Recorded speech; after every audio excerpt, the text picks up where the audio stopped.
Coming back at you with another Kenpo bang. It is squeezing the peach, and that is against a rear bear hug.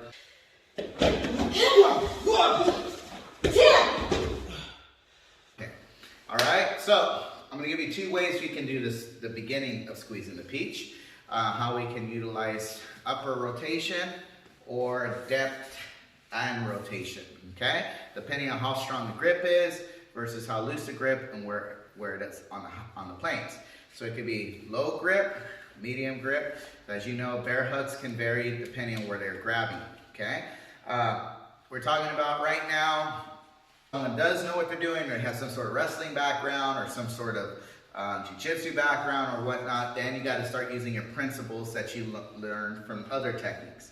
Keep that in mind. Just because there's a Kenpo technique that's not specifically designed for, let's say, a specific style or system background, doesn't mean it doesn't work for another scenario, okay? So remember, we can talk about what if phases until we're blue in the face, because that's why what ifs exist. You know, if I had, okay, what if I, see some guy that's tackling in this way, or a guy that's throwing a jab in this way, or a person. Now, if you're a seasoned martial artist, you would know if they have some sort of knowledge of another system, right? And you can tell if somebody is just a straight street fighter amateur, doesn't really have any kind of formal type of practice, okay? So that's why the Kenpo techniques are really neat, because they can adapt to either one. Very, very strong about that point. If you have any comments about a rear bear hug, arms pinned, coming at you, all right? So, no matter what, if some hand goes here, we're gonna put our hands there. We're gonna swap, the point on that is when you grab the groin, guys, the hands are gonna go there. So it's how we do squeezing the peach. So as I pin, I'm gonna settle my weight down below the attacker's hips, here, anchor and start squatting as my left hand starts to reach behind me, going right to the groin. Once I have some depth, I'm gonna travel, grab the groin, squeeze, and pull with me, keeping this anchored. I'm not gonna separate this. I'm gonna use my whole body to rip the groin with me. Now, once I rip, if the opponent is still there, and the base technique tells us to add in a scoop kick, buckle with obscure elbow.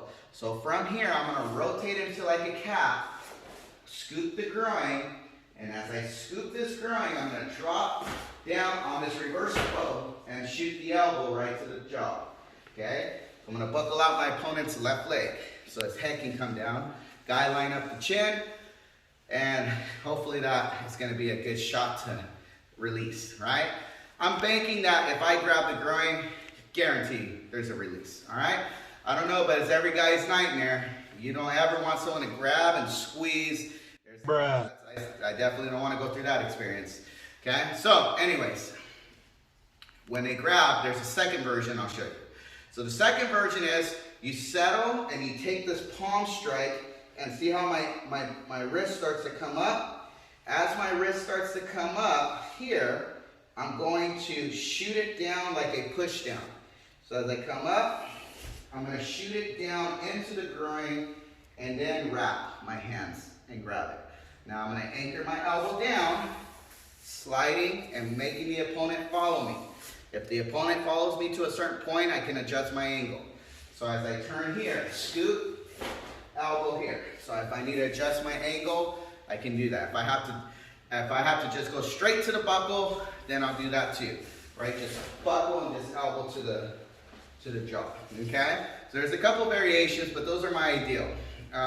I teach the ideal with the scoop kick, the reverse heel kick, because it's just a good basic to teach the beginner and show them how you can apply that and how you can take drills and use that. One drill you can do is scoop kick, buckle, scoop again, and buckle. That idea is a good drill. You can do it from the front of the opponent or you can do it from the rear of the opponent, okay? And I'll go through a little bit. So I'm gonna go ahead and grab, we'll go from the side here. So once I have her on the low plane here, grabbing her, she's gonna drop her weight down, get her hips below my hips so I don't really get the leverage on her.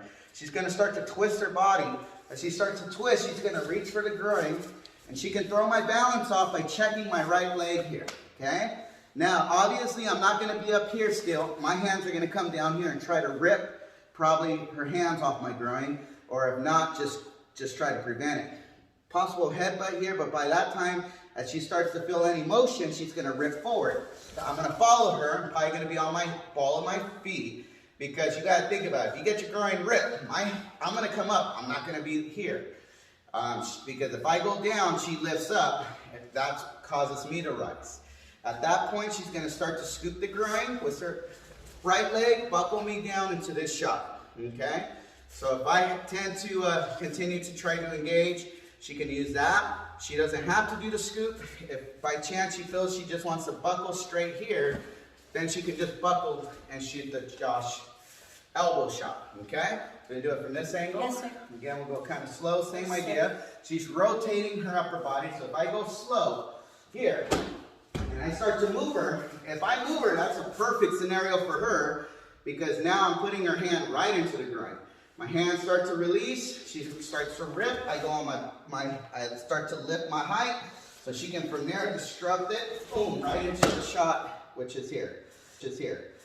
And a lot of times people don't do that reaction. I'm gonna be honest, someone grabbed the groin, I'm gonna rise, because basically what they're doing is they're lifting, so I'm gonna comply. If they pull, I'm gonna comply.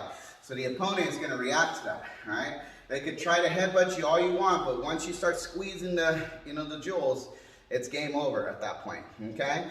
At least for a couple moments, they're gonna have to seriously recover. Now, the only other thing I can say is that substances can be involved, something that might numb the waist down, or let's just say they have a high tolerance of pain, or there's some nerve damage where they don't feel pain. Then you're gonna have to move on to another application, that's a what if. So just keep that in mind, but for most people, especially for the males, if we get grabbed here, or even barely tapped, you're going to feel that delayed pain that goes right into the stomach. You start to wanna get nauseous, and it's not a good feeling. All right, so so if we go here, she's gonna then step straight back and shoot this palm directly down. She's not gonna lift, she's just gonna shoot it down. Let's go on this angle, it's better. Yes, sir. Okay, so if I go here, she's gonna start to step back. If there's space between me and her, she can then just shoot down and destroy the height this way. So as I come up, she can then rip up and then pull me up once again. As I comply here, she's then gonna continue the face down. Scoop, shoot that out. That this technique really stresses on is hitting that groin. Is making sure you really disable the height of that opponent, and just grabbing the groin is going to destroy height, depth, and width, because I can try to punch, but once there's a lot of pain going here, I'm not going to want to be punching. I'm going to want to either be pulling or trying to take her hands off of her, right? So just keep that in mind.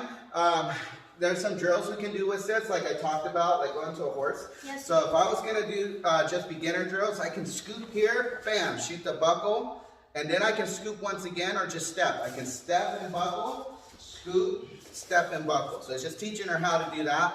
I would add strikes with it. So if it's a beginner student or even advanced students, what strikes can they apply in that angle? So if I was scooping here, I can do an elbow, hammer, back elbow, eye poke, palm, palm strike here, that idea, okay? I can come up, same idea, cancel this angle here. I can palm here, hammer here, forearm strike, lifting up, elbow strike. I can switch all that up. If she turns around, same idea. I can scoop the groin here, hammer fist here, palm here. If her back ends up here, boom, I can forearm strike here, okay? I can do all these different scenarios, right? So just keep that as an option. You guys can, play with that, see how you like it. But if you guys have any other versions of squeezing the peach, I'd be happy to check them out and look at them. But as going for the fanciness of this, it's not quite fancy, it's just straight to the point. Good old Kenpo grab, strike to the groin, ripping, compound twist, and wrapping and destroying the height with the compound grab. So, squeezing the peach, that's all I got for today. You can always take it with other bear hugs and family group with it. Capture twigs, crushing hammer. You can take any other bear hugs. You can mix it up with arms free, arms pinned, giving the students many options on this. So again, I'm not covering what if phases right now. I'm just covering the ideal techniques.